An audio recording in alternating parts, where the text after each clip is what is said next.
Chapter 37. Lobhasura ascends the throne of Indra.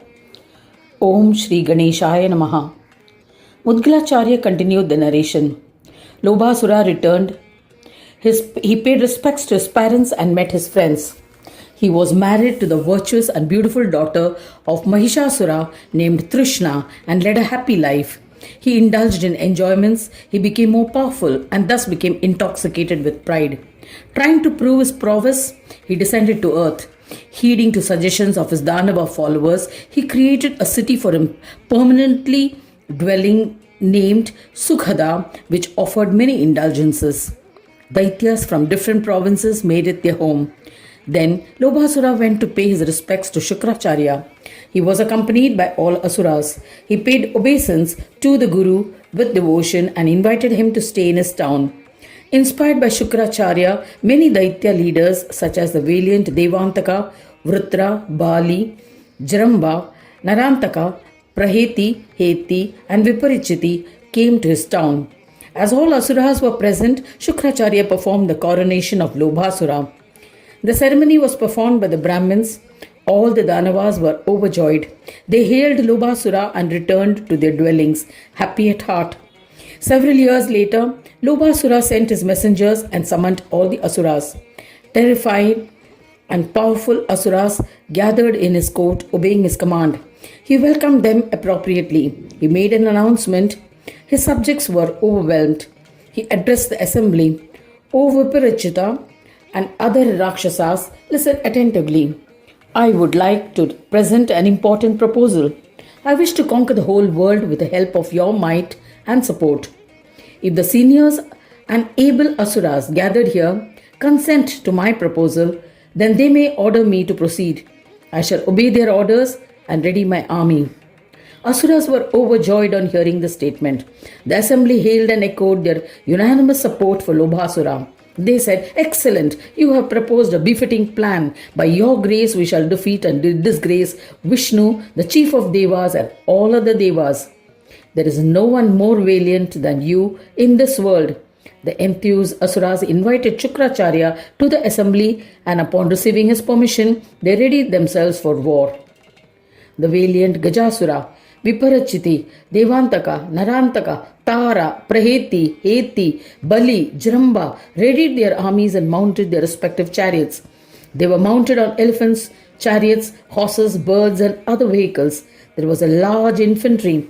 This massive Danava armies assembled around Lobhasura. Lobhasura enthusiastically advanced along with the supporters, eager to conquer the world. Even death would have been terrified at this sight. Where such brave heart and armored warriors had assembled, what chances did a feeble human stand? A fierce battle ensued. While some kings died, others surrendered, some others fled the battlefield. In this manner, he conquered the landmass of this earth. Asura became the universal emperor.